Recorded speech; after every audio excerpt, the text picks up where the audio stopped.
So we begin in the emphasis of centering our line, and you'll want to have a seat on a nice plump bolster and situate yourself, situating, so that the feet are together and the knees are separating, and there's something underneath the legs that gives the legs a little bit of a pop-up position. So there's enough elevation that it's as if the pelvis is, if anything, level with the legs. It might be a little bit lower, but we're not aiming to push our knees to the floor. It's the opposite, to kind of buoy the spine. So we'll take a belt and we'll move it behind us. And if your belt has a little bit of a loop, let your hands hold so that it's on that double pattern of the belt, so you have a little bit more thickness to grasp a hold of with your palms facing towards the front of your space. And with that natural arch, noticing that the spine kind of lives and moves up out of the pelvis.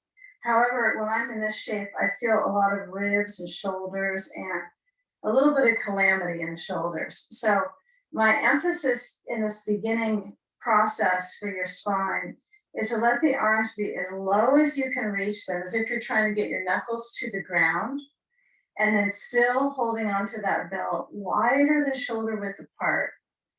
And then feeling when the hips center and the ribs lift and elevate, we'll inhale, lifting up our throat, so we have a gentle stretch through the front of the neck, through the thyroid. And let the shoulders move back. And everyone's muted but me, so if you need to vocalize at all, this is a good moment, or we'll find out if you're muted or not this way. And as that body leans forward, let the arms be assisted by that position of the belt, the alignment. And I want you to try to lift up the arms behind you, but make it so that your neck tilts a little forward, so the spine progressively supports the concentration into the brain, maybe closing and resting your eyes. And then scanning the sensations that move from your hips up through the spine. And if they're the most in the shoulders and the chest, can you concentrate on letting your head tilt down so the weight of your brain assists the stretch? Okay, now where is that stretch, right? It might be not obvious in your spine at the moment. For those that have a lot of mobility, that's still stretching the spine. But for most of us, it's probably shoulders and chest. So I want you to feel the arms reach back behind you. And then as you come up, you're pulling the belt apart here. And you'll stretch both feet straight in front. So unwind that leg position. I'm not on the blocks anymore. I have two legs straight shoot from my pelvis. And with the arms relaxing that grip on the block of belt, you're going to let go and stretch the arms open. And then as you lift up your hands, so they face towards each other, palms facing towards one another. Inhale, looking between your arms or towards your feet. Good. And then with exhalation patterns, we'll stretch our arms forward out of the waist and then reach down to grasp your blocks and slide them at the lower to mid height besides your legs, forward, forward, and further forward as they can go. The hands could lower down to the bare floor or to your blocks. If you're pretty mobile in your hamstrings, go for the floor. But if you find, I can access the whole pose without the assistance of a block, then find that position and feel the feet kind of peeling open so the toes stretch back. The back of the knees might get into a lot of range here, like a full reach. So accentuate that power of the legs. And then bending your elbows, and then clearly the spine has a bending position. But can you take this position for a few more moments, finding spine extension? So this is important for our upcoming chest opener. So when my hands are on the floor, I'm a little challenged to get that lift in my rib cage. If my blocks are under my hands, I can kind of push and get the richer stretch to my ribs. So what I'm encouraging you, since I can't see everybody's shape, is to emphasize the reach of the ribs versus this kind of rounded pattern in the spine. This isn't necessarily even a healthy version to round. So take a reach, even if it has a mild bit of relaxation in your hips. Okay. Now, as you relax your feet to neutral, start to slide the blocks a little closer to your bolster, and hands on bolster, shoulders roll back, and then lift up at the heart as if it has some movement pattern possibilities to reach forward. And as the feet walk in, so you've got a nice bend into the knees, you're going to put a block down underneath your thighs so it's flat and it's right in front of the bolster. And then you'll scoot yourself on top of that block.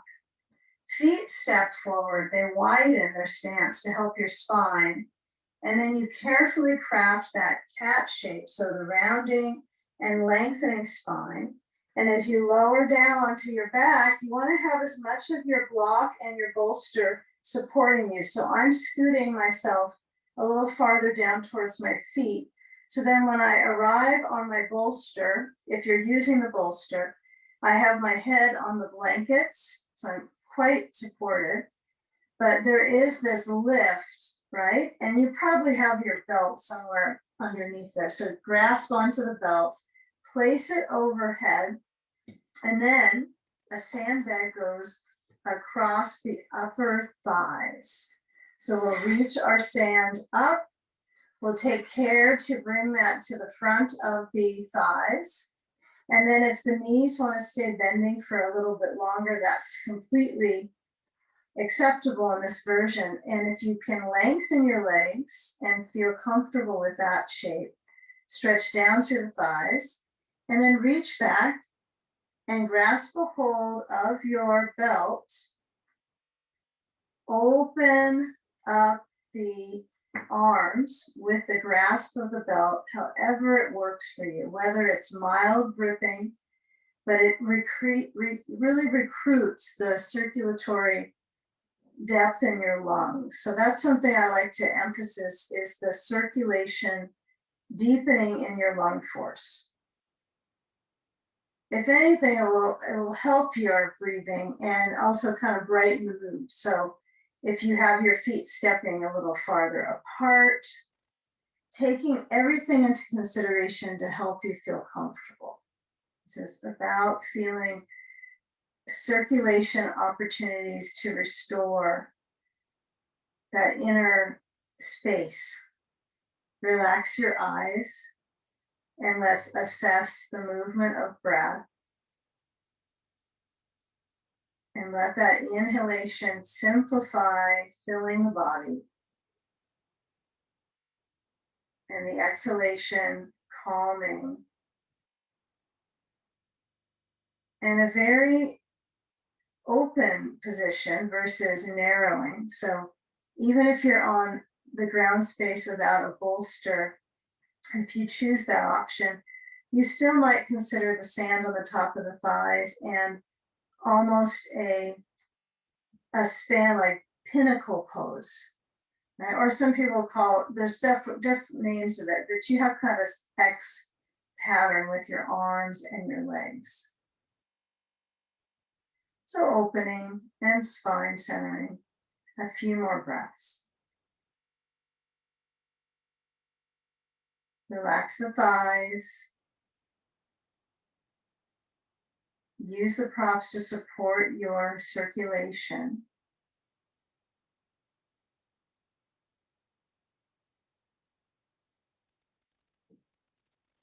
And if the legs are in that shape, it's actually pentacle pose. That's what it is. So the feet have some separation. And if the shoulders are kind of brushing back to squeeze in towards the bolster, See if you can relax that pressurized control of your shoulders and simply let them operate on natural, just be opening, letting the bolster lift up your back, and then surrendering into that shape. Let go of the belt and space out the arms so they're in a little bit of a casual cactus pose, the casual cactus. So it might be a little droopy on one side, you know, you might have a little wonkiness to the arms, but feel the surrendering of the elbows. And then notice any cross areas in the body that need that surrendering impulse. And this is what we'll do to find that, because the back is feeling probably some intensity by now. So slide the feet towards your seat, knees are bending, of course. And then push into your feet, get a load into the soles. And glide the position of the sand, you're going to remove it from your core. And as you remove that sand, can you bring your right knee towards your mid body? I don't want to say towards the shoulders, that's a little bit intense of a position for your thigh to pull. But what might help you when you alternate knee towards the chest is to change the sides on a 1 count breath. So we'll remove the idea of using a belt for this. I have done that most times, but this way you can get some pace going with it. You can speed up the movement of the knee towards the chest. So noticing if you have a lot of bend and you feel mostly that flexing position of the leg, and you use the opposite foot to kind of push off and feel when the leg draws in, how it really moves your ribs pressing in towards the bolster. Take a couple more moments of this. We're not calculating if you've got 4 on the right or on the left, but you're motioning the spine to warm up. You know, if the foot is flexed on the leg lifting, that would be ideal because it mirrors the foot on the floor. And the next time you lower down the feet, we're going to shift our weight so the sand is off of you, and you're going to shift towards the side to move your block, and then keep going so that you can come up, and we'll take that interesting boat pose now. So what I want you to add on is your belt, and you can sit into that loop. So if you weren't here in the beginning of the setup for this belt, you are actually, you're sitting into the loop. So you've got a loop. This is about my width of the loop. And I'm sitting inside of it. So my feet are on the other side. All these boat poses we learn. And I'm sitting inside of the loop, sitting in a circle. Now, as I put the belt up on my back, so it's up close to my shoulders, blades, right? And then I place the belt under the thighs towards the back of the knees. And as high as I can get the belt on the back of the knees would be ideal. I happen to have worked it out so that my buckle is in a position that I could tighten it if I need to. Okay? Now, if my feet are stepping out, my hip flexors get a little bit fiery. They kind of respond. So I like you to try to get your legs close together and then lean back. Be sure maybe the bolster's there for you so you have something to kind of respond into your needs, right? So I actually absolutely love this bolster under my back because it's holding me partially. But you do want to find a position for the belt that's tight enough and that it holds your body into that support, and lean back, and maybe you can get your arms to move, to reach, and perhaps you can get your feet to flex. This is one that takes practice. Like it does get better with doing it over time, with the feeling of the belts kind of stuck on the back of your legs. And I think you maybe make grooves in your legs with the belt, but feeling enough tension, and give it a try. Yeah, so try, Susan. So it's up on high onto your back. You want to get a feel that it's pretty high up. There you go, Floyd. Good. Now, when you're kicking up, you're using the back of the core to get this lift. So let's say you have your bolster behind you, you can kind of get your elbows on it or your hands on the floor. Feel what it's like to try to get the legs to get a little higher. It's a lot of core just to get that lift. It's a hip core. Do we feel that? It's not the easiest sensation to work with. Yeah, and if it's a doozy, use that bolster behind you and kind of lean into it to help you access that circulation. It's intense on the legs, huh? I can see some physical reactions. So feel if the arms are forward, give it a few more moments, seconds we can deal with.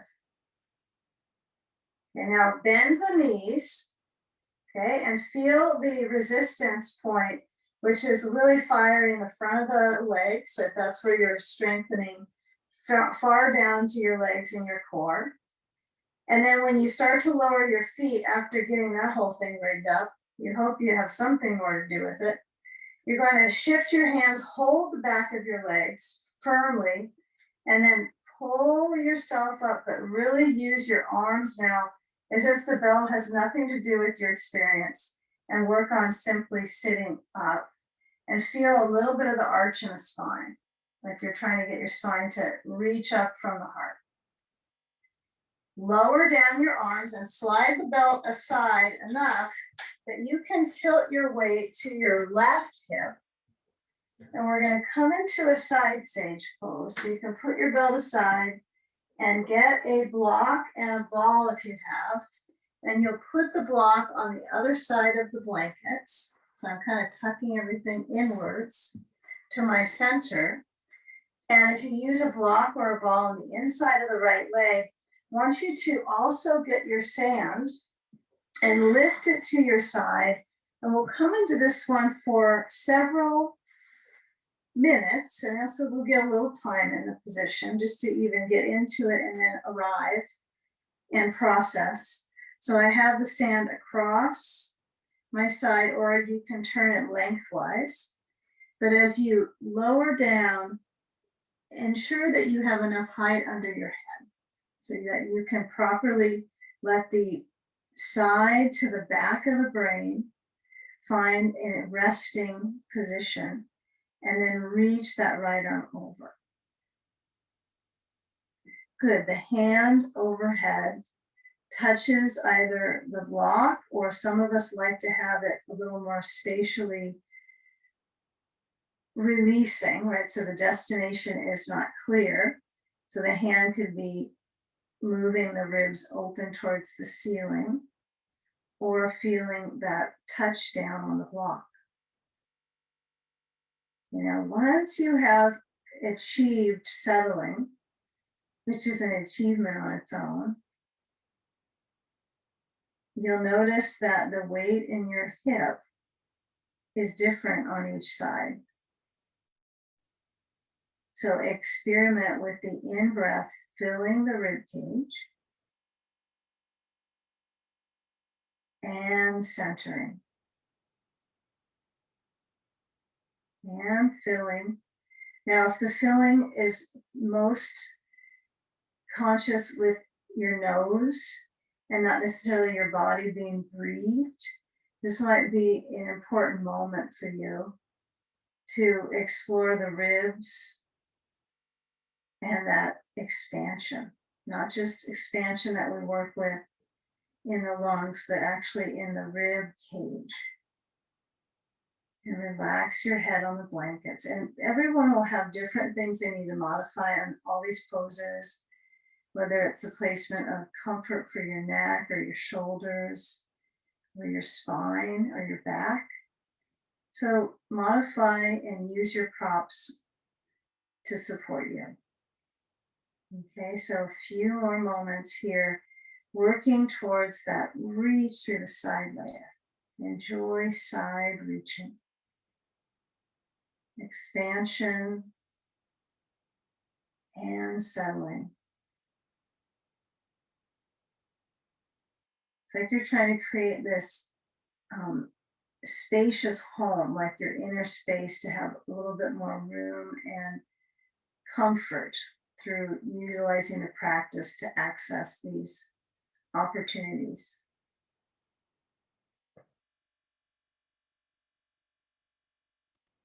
So I'm going to simplify where we wander from this shape today. So kind of notate the side length in your arm. And even if this right arm is open or it's down on the side or touching your left arm, you'll notice the connection from your rib down to your hip, the right hip. So we'll work on this connector, right? But now we're going to go with both sides balancing.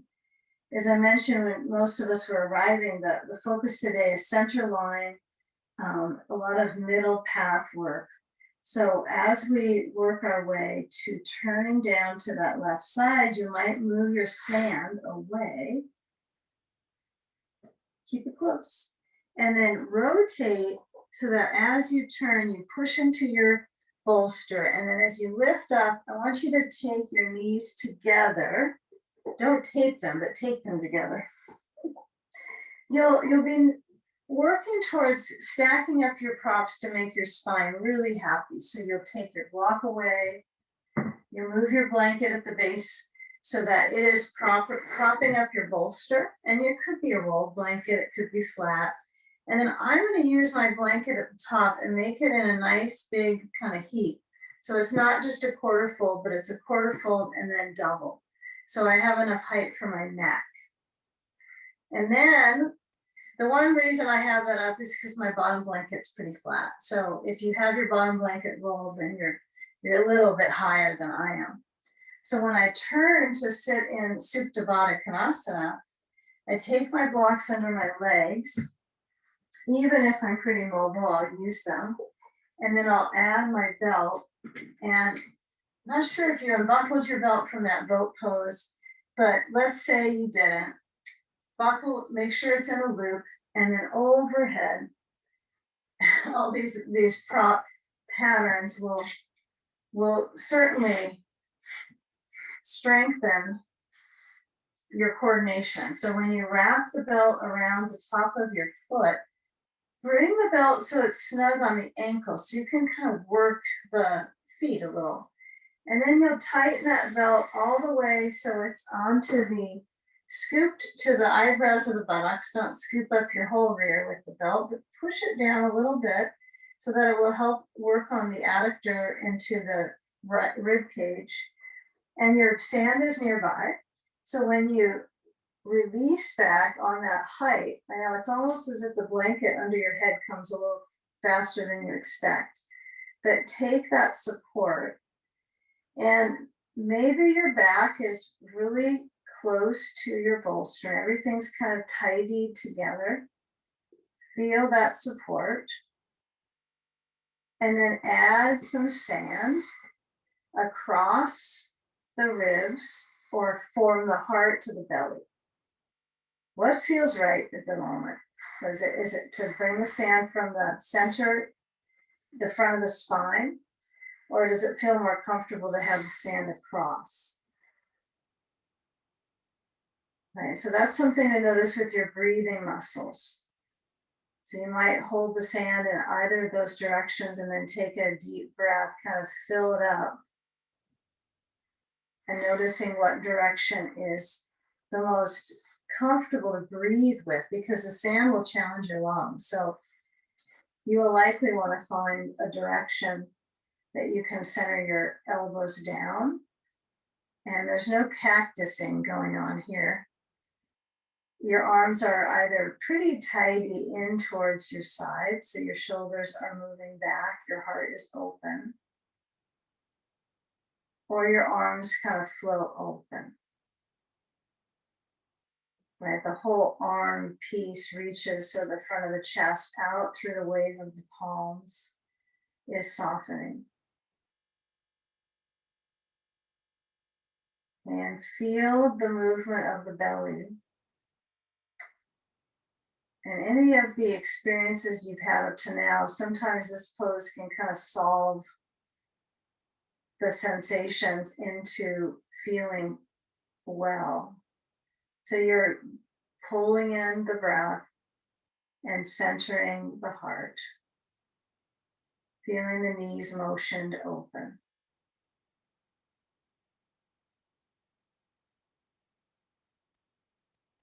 Now, if the legs don't feel any sensation of stretch, this is a good time to slide the blocks farther out or possibly barely use them under the legs. So you could slide them so they're the felt sense is they're guiding the knees to balance. Because if I go without my blocks, right, I do have a different pull on each leg. It's slightly different in its intensity, not quite the same.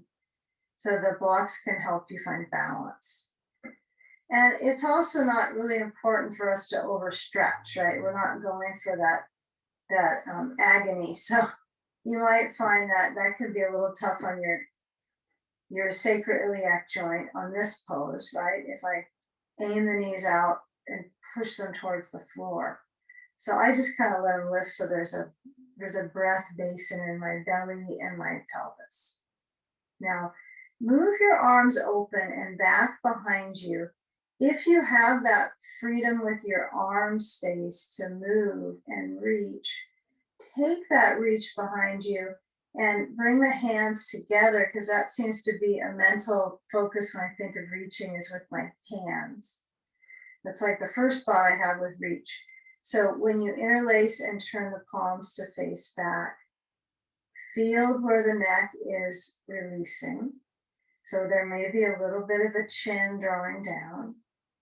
If this is too high of a height under your head, this would be a good time to change that and turn it so it's a lower. Now, the lower for those that have quite a bit of mobility in their spine will feel better, right? So if your spine is open and you have flexibility through the back column, use the lower blanket if it feels right. Take that reach with the hands interlacing, pushing the palms inside out overhead. And as the arms reach now to the elbows, the hands reach the elbows, grasp a hold of the elbows and feel the chest lift up towards the arms behind you. In breath and out breath. One more. Inhale, fill the lungs. And out breath, relax.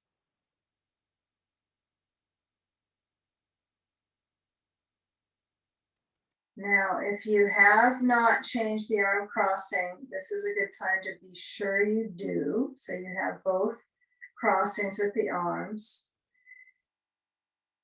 Change that crossing to the other side again if you haven't. And if you are starting to work your way towards releasing the grip of the elbows, we won't have a time pattern on that, just whatever gives you balance on both sides. Reach the hands straight back so there's as much length in the front of the spine. The ribs open. Arms open out to the sides and down. Reach for the sand, take it off, and then start to let your body release out of this position. So we'll take away the buckle, unbuckle the belt. Give yourself what feels like the right shape in between these two sides of the sage pose. So it might be knees pointing up, windshield wiper the knees side to side. It might feel good for you to do a little bit of movement of the pelvis, lifting the hips up a tiny bit and then lengthening the arch of the spine. This can be kind of interesting since this isn't our typical bridge education because of our neck position right now, but the idea is just the pelvis moving a little bit up and lowering down, okay? Now, as you switch to the other side, with the right hip down and side sage, I want you to try to be sure you've got your block overhead if you liked that before, have it behind you. And as you roll, get the body to stay stuck to the bolster. Okay, at least for the moment when you go to the side. So you can stay with that expansiveness now, get rid of the E and the EX and the range of the rib cage. And as I roll right, and then I come around to lift up, I turn, and then I get my bolster and turn that as well, and the blankets. Okay, so cozy up to your bolster, turn it. This is restorative, right? So we want to make sure we have these restorative measures in place. You've got your blanket. I took the liberty to move the top one a little bit higher. The blanket's kind of in a wedge. And then I have the ball under my left leg. If you don't need that, don't use it. It's not required. But the sand is a very helpful extra. And then I find my weight of my head onto the blanket and reach. Go into that extension of the spine on its side. And the left leg, reaching it back, is a very important part of this position. Even if it doesn't look like mine is exceedingly mobile, right? It's not like my foot is behind my head right now. But you go for that type of range for some of us, and you might also celebrate whatever range you actually have that you can get in this shape without weeping, right? Some people, this is a tough shape to even find and to restore within it. Lengthen that left side. Feel the weight of your head on the support. And with that breath moving in through the ribs, the costal rhythm. Exhale completely.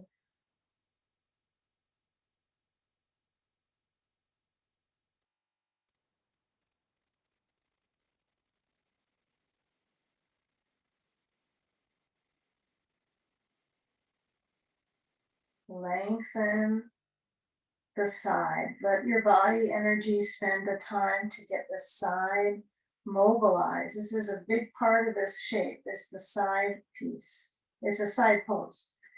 And as we do mobilize when we come up in a few moments to be seated doing this work, it's definitely a different challenge when you're seated. So you might want to really use this time to warm up these tissues. And then also consider the very lowest part of your spine to the hips, that area feels pretty settled. It's kind of like the hip swings open on that left leg. And just simply be left side open. Let the weight of your ribs center on the bolster. If you don't like the bolster like this, there's a couple different options, right? You can have it lengthwise under your right arm as well. Breathe in 4 counts, fill the lungs, feel the ribs fill up.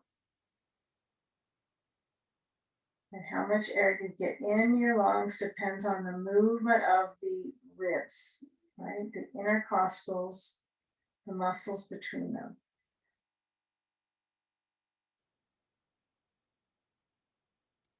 And now when we come out, I want you to center the focus that we are going to achieve this position again pretty soon, this side reach, that it will be in a different, vantage point from your inside. So feel what ease this is when you're lying on a bolster. It's just so easy to get this side to open, comparative. And then we'll do some comparative yogi. And then we'll let that left arm either open, if your arm gets a little tingly, if you notice some kind of pockets of blind spots in your body that feel like they're not quite reaching out with the circulation, notice those little areas that lurk. And then as I take my sand away and I roll to my right, it's key to get your body comfortable getting up to sitting. And then simply turn forward and then sit on the bolster. And you might take a moment to kind of hug into your legs. Like when you do child's pose. You're kind of hugging into the leg. So it's like kind of a seated child's pose for a moment here. Let the spine drape forward. Let the arms hold the sides of the bones of your legs and let your head lower down. So it is a shape to recover from the last position. It's like recovery practice.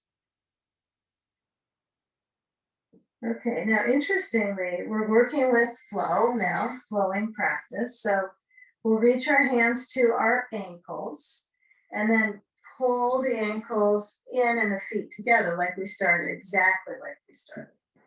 We're back to that point. We're backing up now. Now we'll take the right leg open, left knee bending. Add if you want something under your left leg, place it. If your left leg, let's say it lowers down, like it just slides down, the knee touches, don't add anything under it because you're getting the hip open. So if you need something under your left knee, a ball or a block, take that prop under the knee. You would just add it under your left leg and it would hold the leg up. Okay, if the leg goes down comfortably, let it be. But now what we'll take is a block between our hands, lift up and bend your elbows. Yeah, take your time if you're kind of getting all these things situated, no rush. And if my elbows are open, like I got this helmet, right? I got my arms out, I'm trying to squeeze them in. Okay, so I want you to, rather than move your elbows wide, you're squeezing them in and you lift up through this rib space. It's like these ribbons, right, are lifting up in towards the elbow position. And then with that movement of the elbows, we're going to stretch the arms up. I don't know if you can think of this as elbow pumps, but lower the hands, elbows up, and then lift the hands up. So I'll show you from the back. It's bending and lifting. It's simple. Elbow pumps. Now, move your block besides the right leg as low as it will go, outside the right leg. Reach your right hand onto that block and then stretch that left arm and feel what happens to the elbow if the straight arm just goes right into pattern. So you want to try to work on that straight reach. If your back within 5 seconds starts to respond all the way to your neck, you're going to turn your head to look down or close your eyes, but turn your head down towards the right and flex the right foot. You really feel that range from your right foot pushing, your left inner thigh is stretching. Maybe some of you feel, maybe nobody feels the inner thigh awareness, but this left space that connects from the ribs into the back of the pelvis is what we're working on lengthening. Okay.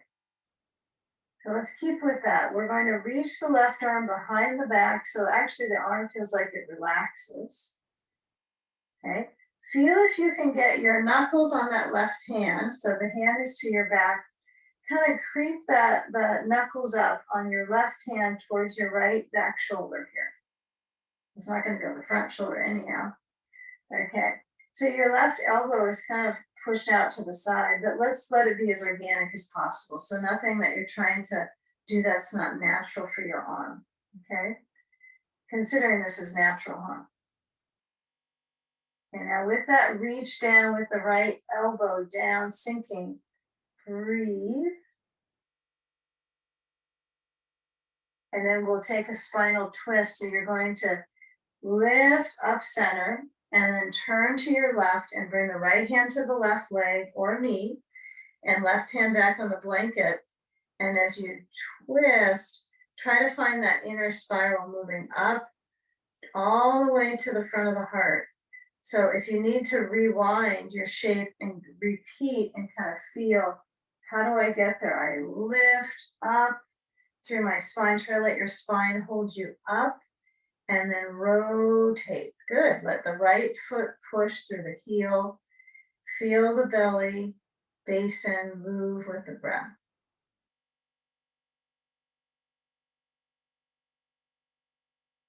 Belly, basin. Actually, it's more breath basin. So as you feel that rotation, maintain simple breath in for 4, out for 5.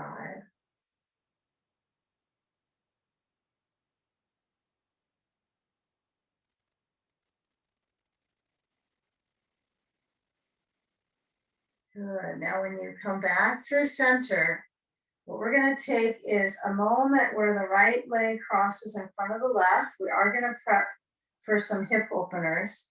So I want you to let that right knee be open, but why not put a sandbag over on it? So the top of the right thigh has a sandbag. And then when I'm in this simple cross-legged position, I'm going to work with the arms moving back. So the shoulder blades motion towards the spine. And if your arms are pretty long and you're touching the ground right now, then get a feel of that touch down, but move the ribs forwards. So some of us are clutching the bolster, some our hands are on the floor right now. So when you lean forward, find how the left knee can touch down a little easier, especially if you had something under it. Maybe you slide that out. And then reach your block. Any block will do, right? You don't have to have 2, but 2 might be nice for this actually. Take your block or blocks in front of you. If you would like to go without any blocks, you could put your hands down. Depends on if you're falling off your bolster or not though. And as you lean forward, keep it real crisp that you're going forward versus to the left on this one. So the right knee is open. And I'm just saying the word going left makes you try going left just to see how it feels and why it was a don't do it moment, but heck, trying different ways to converse about this. So the knee is open on that right leg.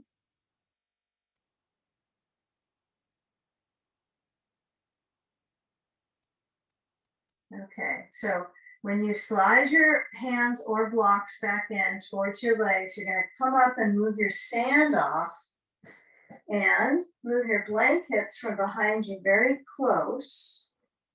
Okay, we're going to take some consideration that we have one blanket behind us. Okay, and then with that support of your right leg stretching behind you, you're going to swing it back so the body comes into Papatasana or pigeon pose. You have your left knee open, just as you've had for minutes now. You've had it in the same direction. But as you guide your arms down to floor height, if this is comfortable enough, you're going to try to let your elbows widen and let the palms also move as far out as the elbows go. And then use that as some leverage, your forearms in Sphinx pose, to connect to the shoulders, the sides muscles in your back, and really open through that left inner leg. Kind of plug into this left inner thigh.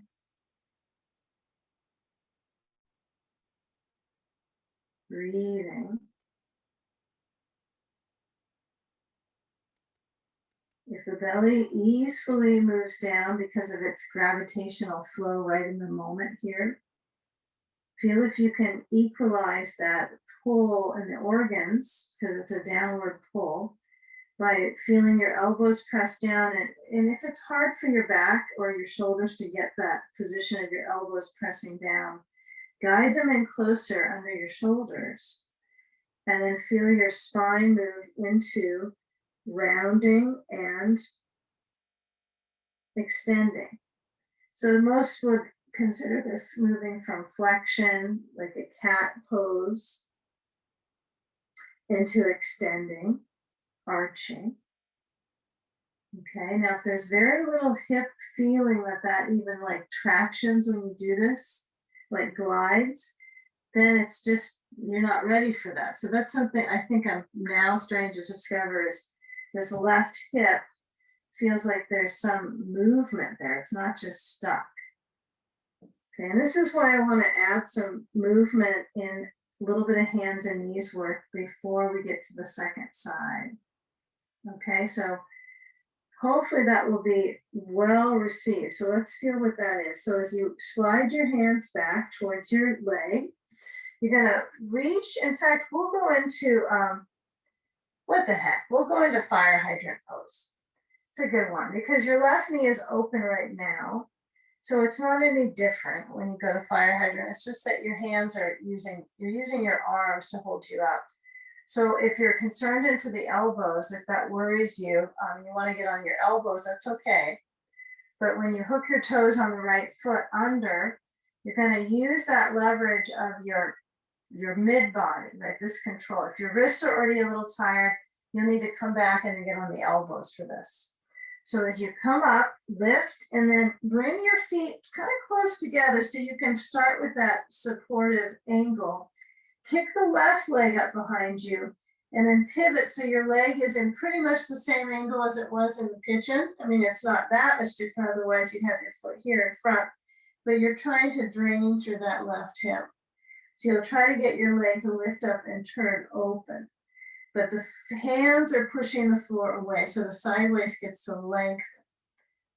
So give it a try. If it's like, oh, my wrists are not going to take it, bring your elbows down, let your hands hold each other, lift up, and then go in that direction. Okay? Because that works out actually quite nicely. I like that more than I thought I would. Okay. So now we're going to shift the side. So we'll lower the left foot down. We'll bring our knees to the ground, to the blanket. That's the ground too. Hands are wide. Turn the fingers out so that your index finger points forwards. Open out the fingers. Round your back to cat. And then feel if you can move your heart down and arch the spine. So you have a little bit more space to reach that way. A little bit more length. And then one more cat. You can only have a couple cats. And then arching. Okay, now if you're going to go to fire hydrant on the second side with your elbows down, this is a good time to prep that, to put your elbows down, hands together, interlace. If you're going to keep it with the hands open, turn the fingers so you have more of that center finger forward. Lift up your knees, feet together to start. Lift up the right leg. Turn the hips to the right and then bend the right knee so that knee is trying to lift up. Breathe. It does help. Feel the direction of that right hip open. Okay, now we're going to shift the right knee back in center and then glide that right leg up and over the bolster to pigeon on the right side. I know we found our way to the next side without too many things in between. And then feel the knee on that left leg stretch straight back and the developing arch through the spine. So if you can move into a full arch and flexing, rounding of your back for a good 3 to 4 counts of movement. You can do this with your elbows on the blocks or the floor. This is a great one to do with your elbows down. Rounding, and let the spine motion both of those directions as if it's a discipline that you need to do daily, right? To get that spine hydrated is to just give these arching and rounding movements daily supply right to the spine, the discs. So once you come down to your regular pigeon pose, feel the weight in that right hip. And then let your arms be where they're comfortable. Maybe this is not the position for you. Maybe you like your blocks under your elbows. Right? I like a little bit of lift sometimes, feels better. Maybe a blanket under them. Maybe a block under your forehead. If your neck is feeling a little tense, let your spine drain all the way to the brainstem. Breathing, back ribs.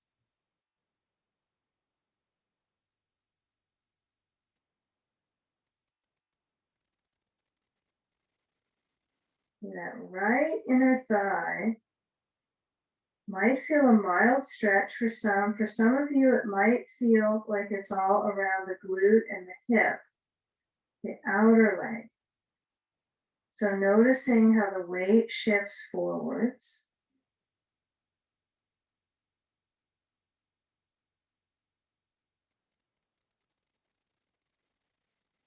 Okay, and then this core control is kind of a trip on this one. I mean, most everyone knows pigeon pose goes to these advanced stages where your leg tries to meet your head, kind of thing. So, but some of those ways to evolve that process is pretty intriguing for our the opportunities your body has to move in those places. So use it in kind of small, minor waves of movement. When you start to come up, and the idea of spiraling on the pelvis, I think sometimes practice gets sometimes more interesting when I'm in it than when I think about it. But I'm letting my weight lean into my right thigh. And right now, I want you to shift your weight and then come up so that your feet back to that Baddha Konasana. We got a few Baddha Konasanas today, and this is good. So feel your feet together and feel when your feet are pressing in, like the toe parts. It's like everything's kind of together, so there's not a lot of light between your feet at all, or you can't really see your mat between that line of your soles touching. And then feel that pressure, and I want you to push your feet together and they go forward. I know, and then you slide your hands down so they go to the floor below it's not really your calf itself, it's your lower leg. And you're trying to slide your hands around to the top of your feet in what's called Kurmasana, K-U-R, Kurmasana. So sleeping tortoise. It almost sounds like Kermit, but it's Kurmasana. Okay. So as I lean down, the elbows are lower. They can't go much farther. It's a little challenging, likely for everyone to achieve this type of pattern in the pelvis, but we're kind of working through the hip circulation.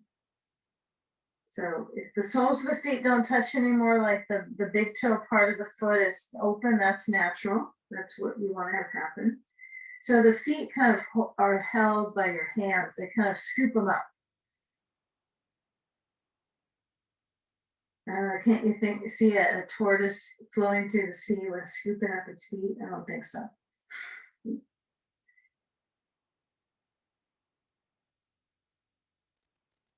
Okay, now with the spine, a lot of stretch, right? Lots of spine mobility. We'll slide the hands on the inside of that diamond. And then as we lift up, I want you to have a block. Okay, so you're going to want to reach for one of those. And then take the left leg open. The right foot touches towards the bolster is fine. A sandbag on the top of that right thigh is really helpful. A block under your right knee is maybe helpful for some of us, but if your knee goes down, let it go down, because this will keep opening up this back space of the leg. So if it doesn't hurt, it's fine. But if it's hurting, you don't want something under the knee. Okay. So we got a block. It's now between the hands, but in this version, we're going to work on that turning to the right with the hands holding, and it's a pretty mild grip with my palms. So I'm rotating on the axis of the spine. Okay. All right, now turn back to center. And then as you bend your elbows so they pop up and the hands move back, holding the block between, you're going to move your block towards your upper back and keep your elbows lifting. Acceptance, right? How far they go up is very small for most of us. So let it be. Your triceps don't have to be completely pulled up on this pose. Okay, now lift up your block as if it's a weight, right? So pushing and lifting. And then place the block over to the outside of the left leg and lean into it. So the right side body, the flesh on the side of the waist stretches. I like to put my block at the mid height and then try to slide it out and then get that circulation opportunity through the right side. If you can get your elbow on the block, then go there.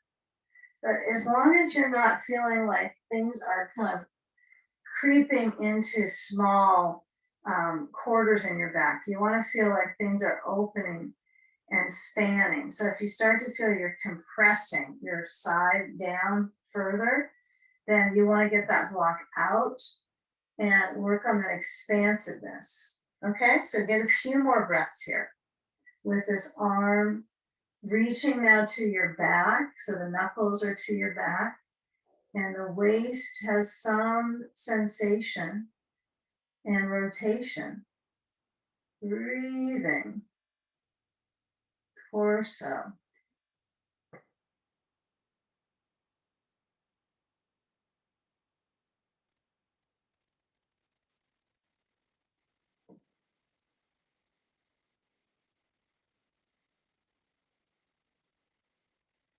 Okay, now when you come up, you'll turn to your right leg, reach your hand onto that leg.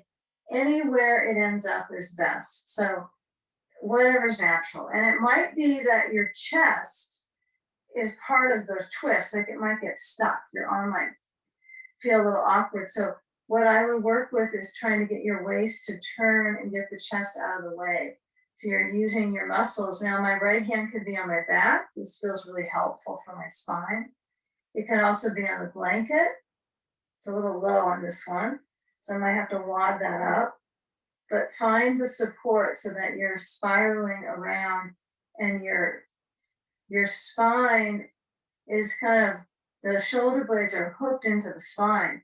So you're trying to get the shoulder blades to kind of swing back around and hook the blade back into the spine. Trying to hook and unhook your parts. It's a doozy sometimes. So last few moments here. Breathing, belly is calm.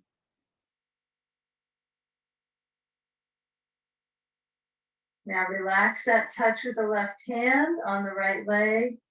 And then as you unwind to the front, let's take a simple crossing of that left foot forward to the right, sand to the left thigh. Now, I know some of these shapes that we do are redundant, but in each week they're actually all kind of the same, but we just do different waves of them in our circulation. So when you're here, notice some of those areas maybe that can use some help to help you motion forward. So for me, it might be like to find balance in my belly, let it be neutral and calm. And then when I lean forward out of this shape, I make sure I'm still connected to my bolster, I'm not sliding off. Even that my seat is pretty full on the bolster. And then I take 2 blocks and lean forward my body weight to support this circulation in this meridian, right? Liver, kidney, spleen on the inner leg. So from that big toe, flushes through the inner thigh, all the way to the pelvic floor. So my leg could be hooked close to my right shin. It could be farther forwards, but let the body situate, and accentuate that arch. And maybe it feels good for you to feel the arch sometimes. So noticing when the arch feels good. Feel the in between the rounded back and the extra arch back and find balance. Because that way your spine can kind of get a little revival going. So we don't want to have too much rounding, right? We don't want to have too much arching. So we're finding extension for ourselves. Okay, with a few more motions forwards. Elbows could be down if you have that kind of range. They could be on your blocks. You know, some are going to find going this far is a lot of good hip work, even though it takes you out of that spine dynamic, right? This is a little more dynamic in the spine. Okay. All right, so we're going to shift it up, so kind of break it into a different lane of travel now for our body. So take the blocks open your blocks, take them apart.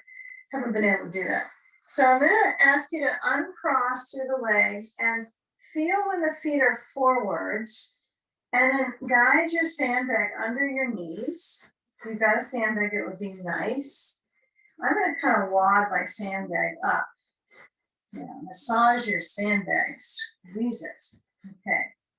Okay, so I have my sand, it's below my knees, and then I put a little bit of extra sand. So it's at the top of the back of my, I wouldn't really call this calf. It's like very high up on the back of the leg, just below my knee.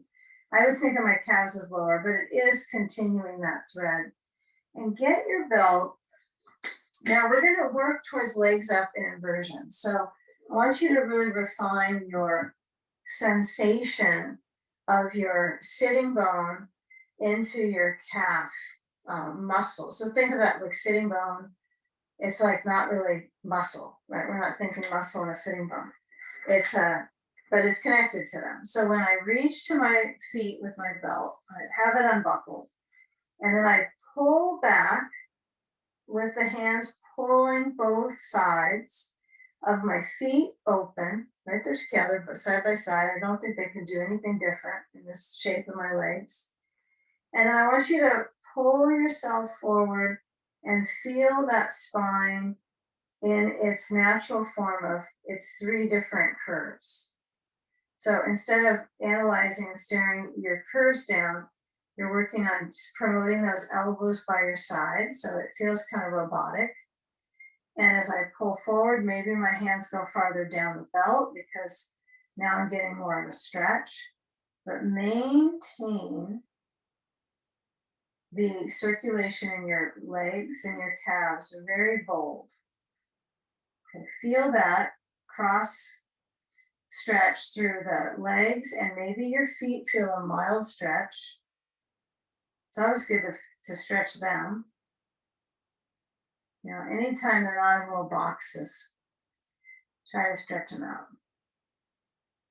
Putting our feet in little boxes during the day. Okay, now when I do ask our directions to go, I mean, we're all going to go at our own pace, but we're going to be going from here to legs up. So I want you to kind of sense how you can get there that's really mindful for you, okay? And it works just for your bone shape. So right now I feel very crisp in my legs, like this is very clear that this is the sensation I feel. So now when you slide the belt away, you're going to bring your knees to pull themselves up, right? They have to pull up with your back working. So now if I have my blanket behind me, I pretty much think there's one prop behind you right now. You'll toss it back a little bit. And when you shift your hips forward, we've been sitting on the bolster a lot. Now we're going to lie on it. So you want to have your sand in your lap. And as you slide forward, you've got your seat kind of mushing your bolster. And as you lower down, have your belt nearby, have your ball and your block so they're on the side yard. And then pull the knees up muscular wise as soon as you start to guide back so your back is supported. There may be some corresponding awareness in your front body and your neck and your stomach to get there. And if you're a little winded just getting there, it's natural, right, for the lungs to be tossed. So as soon as the lungs are tossed in this position, challenging to breathe, I know. So we'll find a moment where we get our legs positioned, and then add your knees in towards your chest, and then scoop up your sand using your hands to put it on your feet. And as you push your sand up, recognize now the similarities to where you just were moments ago. But now the legs they're in the sprung position. They're in a springing position. And they're springing, right, because the knees they can bounce things, right? You can do movements in this position that are really interesting for our knee joints, I think, with our sand and the directional assignment in our structure. So give yourself lots of fussy time. Kind of fuss around to feel how the pelvis. If I don't say that, then you'll wonder, what is she working out here, her issues? Okay, so we've got our back on the bolster, and when the feet flex, spend the arms to open, and when the arms spend time opening, give it some time. So feel the arms settling wide, maybe a little lower down, maybe straight behind you. The blanket can be a treat in some ways if it's positioned right. and it kind of holds the arms a little bit. Okay. I haven't found a great success with my arms on a block for this one before, but maybe that works for somebody to use the blocks. I think the concern is that you don't want to be pulling your shoulders up. You want to be trying to open the chest. So the helpful offering here is to keep the legs up and reverse that flow of gravity towards your heart and lungs. Belly moves with the breath. Receive your breath. Think of this as any entry pose or exit pose to a practice. It just happens to be kind of in the final spiral right now. You still have a few to go. Can you settle into an inversion anywhere, anytime in the practice? Use it as a centerpiece, a centering pose. Now, are your feet flexing or are they kind of neutral? So both would be helpful to explore and really find what works best for your legs.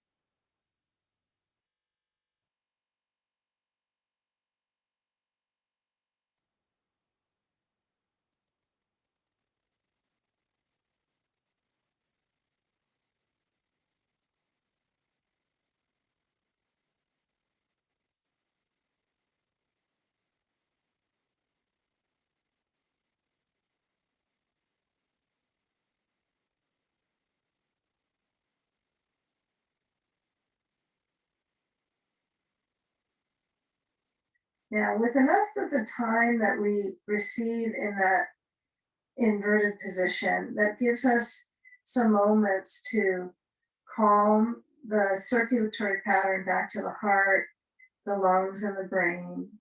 And so it's a nice setup for a little bit of the contemplative process we're moving through in this final stage. So when you bend through the knees, we're going to do brain flow, which I find to be a pretty mellow pose.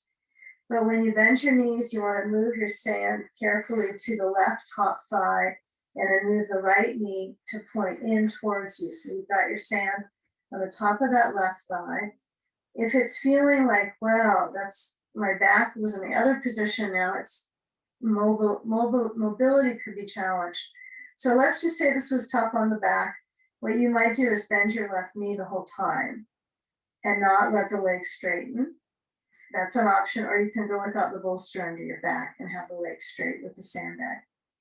So let's add a belt. We're going to take our belt, look to your belt buckle, and you want to connect it probably before you get your belt under your foot.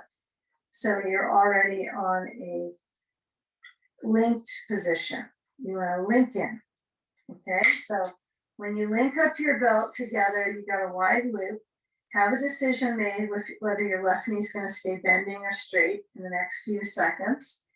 And then as you loosen it up so you got your belt loop, it's wide enough that if your right leg is straight up, it could touch towards the crown. Right? That's probably important that you have that much space. You'd rather have more than less, because if you crank on your neck and then you have to loosen it from challenge, then it could be a little stress. So we take the belt over, and then I try to let my hands pull it back so my hamstring does most of the work. My left leg goes down if I'm going to choose that now, because it'll change how much belt loop I need. If I change the leg after I get it behind my head, you're going to need a different length. So lift up your head and then quickly get the belt behind it so your head has a resting place immediately. If you haven't done this pose for a while and you notice your hamstring is pretty tight, make sure the belt is loose enough for you. If it's feeling like an extreme stretch that you want to do it, stay with it. That's another story if you want to endure. But the arms open, so they're out to a T shape. And then trace the circulation from your leg through the right side of the spine. And if this position starts to get too much in your back, then of course you could change back to the knee bending after you're in the position. it's just not the best idea to start bending and then straighten out. So you've got to kind of start out with the intensity and then back off if it's too much. You don't have to keep your sand on at any rate. It's just an option. Could be great. So feel where the traction is, the calming for the mind. And that right foot doesn't really move around too much. It stays supported. You're using your body parts to trip up the circulation to your brain, right? That's one of the reasons we're doing these things for our circulatory system. So it's a vascular pose. They're all vascular, but even more inverted. Reversing the effects of gravity on the brain. Now, if you push into the belt and you notice the neck changing, mobility, maybe try letting your head rest back into it would be probably the best choice for your neck. Get that traction, but not force extra, okay? Now, when we do switch sides, taking that left knee to bending and then taking the sand off, hold the back of your head, interlace your fingers lightly, so you're holding your belt on. And then as you bring the left foot up first, like you don't want to swing your right foot out till your left foot is in there, and then you'll lower your right foot down. And as that leg reaches a little bit to start, if you choose that option, if your hip flexors are tight, right, if your boat pose was really challenging in the front of the hip rim, this is a good one to have your leg in that same session straight down. So I'm going to add my sand on my right thigh now. Okay, so consider the leg differences, right? Maybe this side you notice, wow, it's a little more challenging. Maybe you need your belt to be looser. Just be careful when you do make your changes that you're still holding your head. Right, so there's no casualties here. All right, so I've got my head supported now. I don't mind holding on to it for some of the practice of brain flow. I do like to feel that my head can lie back. Even if it looks like it's touching the blanket, it's hovering over the blanket. It's pretty close though. I can feel my hair kind of touch too. Not that my hair feels things, but you know, my hand notices my hair there. So as the arms, does hair have feelings? As the arms open out, the right leg is either straight or bent. Either is perfect for what works for your bones.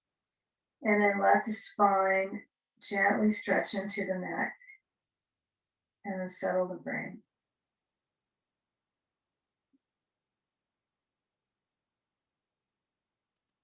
If it's a little interesting for your knee on the right leg, try to reach through your heel like you're flexing that right foot. Even if that right leg is kind of turning out, flex the foot, work the leg.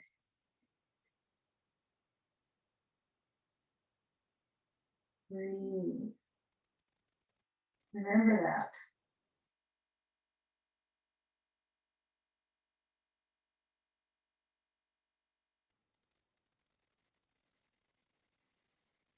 Okay. Now with that sand on the right leg off, keeping everything on that right side of your mat kind of clear, we're going to let the hands hold on to that belt. You're going to slide the belt from the back of your head off of the back of your head up in the air, and then slide the right foot up into the belt, push the belt wide, and free up, right? Let go and let the feet have their own direction. If they're turning in, I want you to try to feel there's more turning out. Even if they don't have this turnout, I want you to feel like you're pushing out into that belt. If the belt is not very wide, well, I'm assuming it is because you have the length of your leg. So it probably has some space because of the last shape. But move the feet out where it's comfortable for your back, low back. So noticing that, and then come into happy baby, where the knees bend, of course. The hands hold the part of the belt closest to you. And you go a little bit side to side. You kind of rock a little side to side. If you don't like to do the rocking, don't. You can let the hands hold the belt and be. But the key here is a little bit of mobility, and then we'll take it to the floor. So you're gonna pull the belt towards you so the feet are together. And then as you bend through the knees, slide the belt off your feet. And then as your spine lengthens, hands to the bolster, knees to the chest, push the bolster forwards. And I want you to move the bolster now over to the right side of your mat, but bring your feet hips distance apart down, or what you consider hips distance. You can guesstimate that, bring your feet up and then plant them back. And bring your elbows to press down by your sides, hands up, and spine lifts into a bridge pose. Is it your spine that you give direction? It's probably your hips, I think. For most of us, we think hips lift to go into bridge pose. Yeah, that's pretty true. So press down through the elbows and feel that connection of my elbows pushing down. And it's as if you decide if you want your blanket or not at this moment. This is the time you've got to go, this blanket is great. I love it under my brain, or maybe I don't think it's a smart idea. So you'll make the call for that. But feel where the spine is moving in to the tail. So as tail goes in, tail's in. And as you lift up your heels, you'll stretch your arms overhead and then try to lift up the hips a little higher. So really juicing up that quad sensation. And then as you lower your spine, I want you to lower down all the way to the spine base. My arms are happen to be overhead. Yours might be down by your sides. But step your feet out a little bit, like one footprint out wider, okay? And then push into your feet, lift your hips up again. Arms could be overhead or by your sides. And study how the lift is in your front hip bones.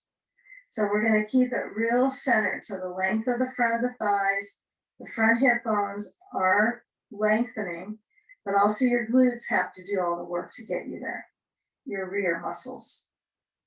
Now, as you lower your spine down, heels down or heels up, stretch your hips all the way to center. And now stretch the right leg down, straight-ish. Lift the left knee, draw it up, and then cross it over to the bolster on the right side. So feel if you can use your core muscles to do all this movement, right? You can use your arms to pull yourself around, but use what you have while you can, okay? So when you cross over these muscles you're manipulating, you're gonna add your sand to the outer left leg. It might work out for you to have sand on the hip, on the thigh towards the knee, and the left arm open. If you have a ball, place it to the sacrum if you find that is useful for you, okay? So let's come into this hip crossover. So feel where that left arm is open. Final spinal here in these final few moments.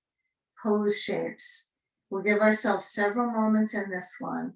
So that right knee may be bending and kind of feeling like it's kind of hooked a little bit. But I would encourage you to let the right knee bend, maybe even more, as if you're moving your right foot towards your buttock. So there's this really nice dance of arches through the body, not just the natural contours of the spine, but also of the ribs and the hips. Okay, both hips, even though it seems like it's the left hip seen here. Open out through the chest, let your head feel where it's comfortable. Maybe you add the blanket back if you took it away, under your brain. And breathe with the eyes resting. It's okay to take rest in the pose. And feeling if you can let the mind set into the breathing pace, the belly breathing, You might start to find the body relaxes after the attention to the breath.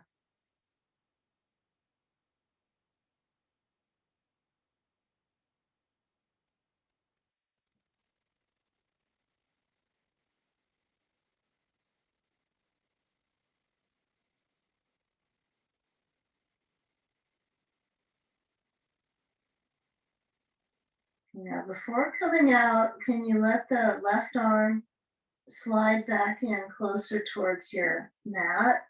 And then feel where that left knee moves towards the right side of your space, whether it's like bolster, dominant focus, but feel if you can use your rear muscle. So the ball might be hindering that. So you can move that away. But as if you're trying to point your left knee towards the right. So you're reaching over with that left leg to the right side. Okay. Now we're going to hook that leg. So move the sand and take a reclining pigeon. Roll into your back, left foot to right knee. And then as you reach your legs into your chest, scoop it up, hold on the back of the right leg. If you can get under your front of your leg, your shin, just below the knee, and that feels like a quality position because it really sandwiches, you take that. But if you have any lingering knee stuff, I would stay with the hands behind the legs. Some people will get by. There's a few that get by without any knee things, so that could be you. Everyone's got something. So reach the hands at the back of the leg, but likely your back of your leg is probably okay to pull. Yeah. And get a sizable pull on the back of the leg so you really are stretching into that left hip. Breathing, flexing the left foot. Well, that's tough to do with this one.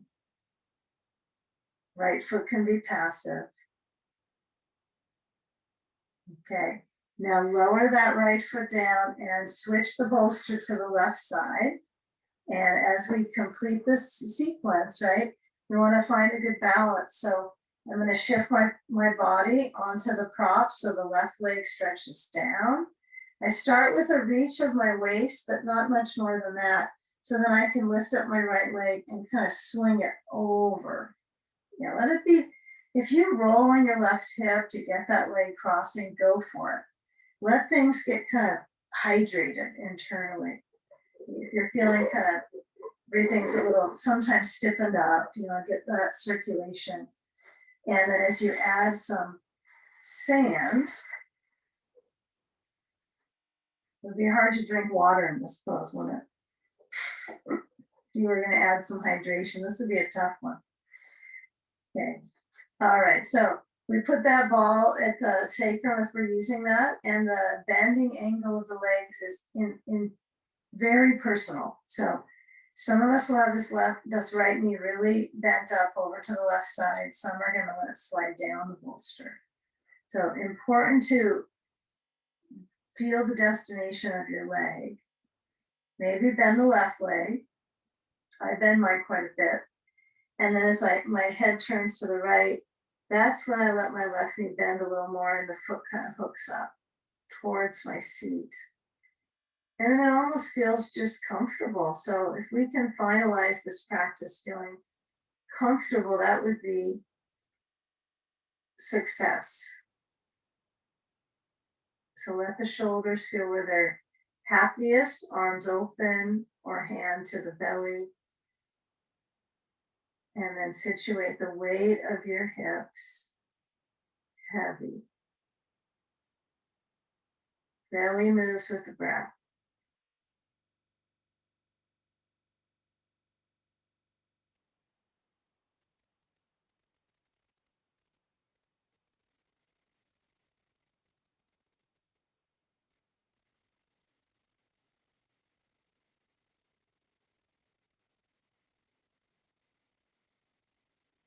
And now fine tune this right hip.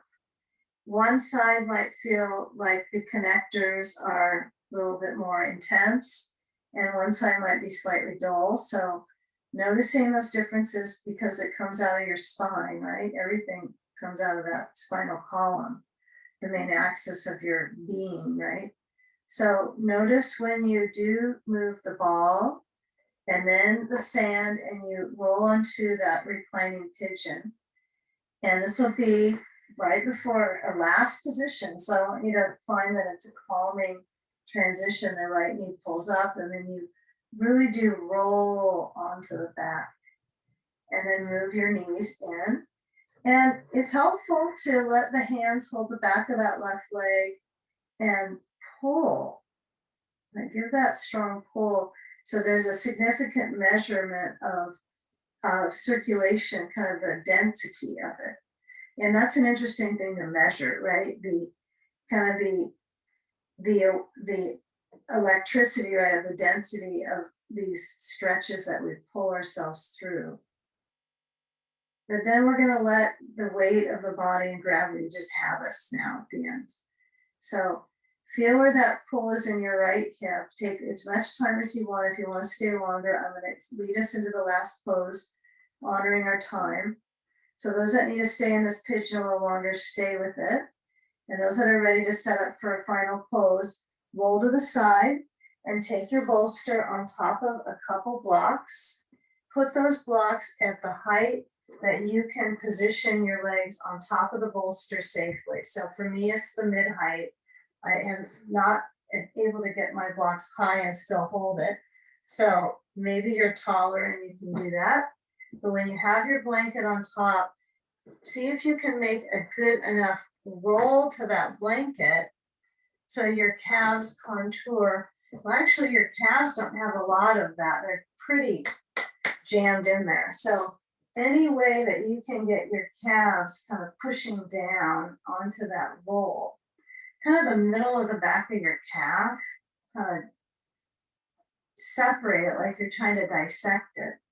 And then as you lower down, you could have a sandbag across your belly would probably be a nice ending.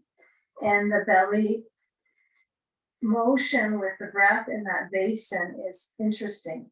This whole belly basin, breath basin, that's what I'm trying to work with right now, breath basin. So as the arms flow to cactus, kind of a loose cactus here. And as the blanket is under your head, maybe it's under your head with a little roll at the neck. Maybe that doesn't work for you today. Sometimes you can kind of frame it around your head. Some people kind of lift it up and hold their head in this blanket support.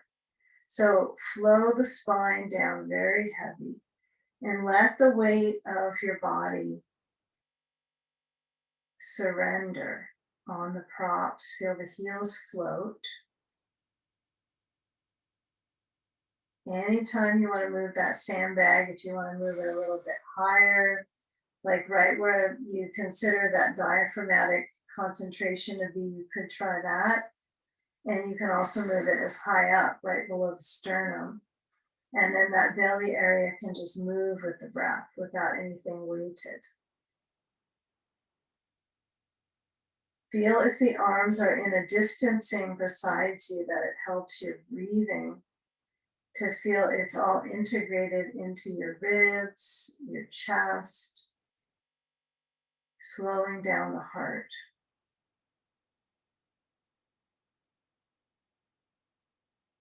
So with the belly lifted on the inhale and softening on the exhale.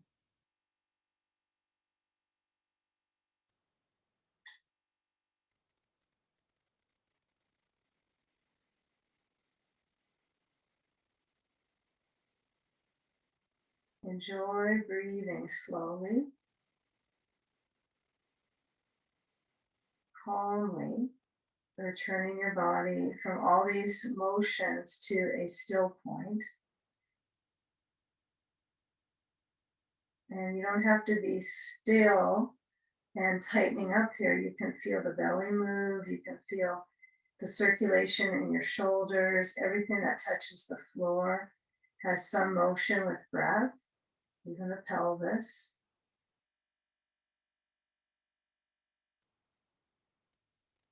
And give the legs a little more time to drain out And then reverse that circulation in the pelvic floor. So the opposite of prolapse right here. And then mentally feeling that everything kind of comes together in the practice in these final moments, absorbing the nourishment.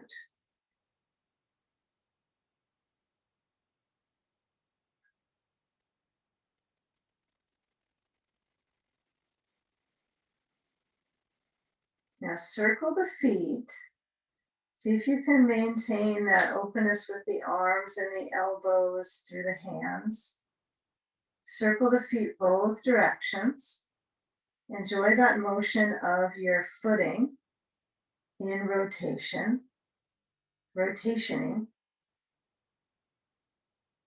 And is there any difference from one to the next foot, or do they both circulate the same way as sensation goes? If you have a blanket really bunched up under your head, this would be a good time to kind of flatten that back down. And then feeling the natural rise of the belly and then the fall as the feet slow down their excursions there. And then any sand, you're going to move off your sand aid and slide the feet to the bolster blanket top. And so you can feel the footing. And then as you guide one knee at a time in towards the chest, hold the back of the legs or out to the knees, like happy baby pose, and rock side to side. Get some rock. And as that motion rolls you to one side, hands push you up, and then reach for your blanket and slide it in so that you can align your hips with a tiny height. It should feel like a small dose of lift, not enough that will improve your ability to sit tall, but enough to give you some cushion. And then let your hands lift up, and as they guide in what would be above your legs, and as the motion of the palms unite, and you feel that there's the right amount of pressure between the hands, just like you would have had when your feet were together, right? It's not too firm. It's a mild motion combining the sides of ourselves, both sides. And then as you internalize, honoring the practice inside you, and let's combine our breath with this idea of the collective together, because we are. Inhale, and with exhalation, bowing into your heart in gratitude.